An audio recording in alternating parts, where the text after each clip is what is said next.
Turning to gadgets now, you think you know all the smartphones out there, the high-end Apple iPhone and Samsung Galaxy. But there are others, such as Lenovo, trying to corner a chunk of this highly profitable segment, and they're coming from the low-end part of the market. Kathy Young reports. It's a smartphone, but not an iPhone. And it might pass off as a Galaxy Note, but its name is not anywhere near Samsung. It's a smartphone made by the world's second biggest PC maker, Lenovo.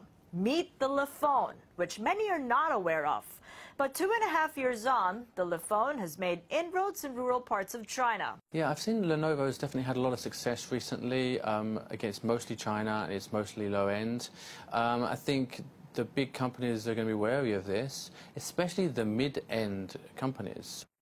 And these mid-range smartphone makers, those that sell within the $300 range, such as LG, HTC, Sony, Motorola, are likely to be the most threatened by Lenovo's ascent from the low-end segment of the market.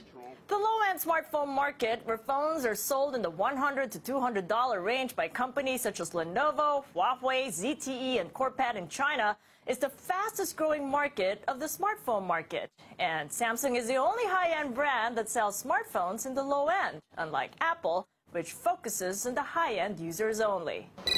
Next stop for Lenovo smartphones, emerging market India, along with Southeast Asian markets such as Indonesia and the Philippines. Lenovo sees enormous opportunities. Analysts are divided over Lenovo's strategy. IDC senior research analyst C.K. Liu insists expanding overseas would require further investment in distribution channels and patent protection, while others say Lenovo would be better off establishing a brand first before getting into the U.S. market. So they need to build a brand in Asia first, or Asia, India, Southeast Asia, etc. Once they build that brand, then the brand recognition will automatically transfer them over to US. So in my view, what Lenovo should be doing is capture as much as they could out of the Asian market and then start to target the US market.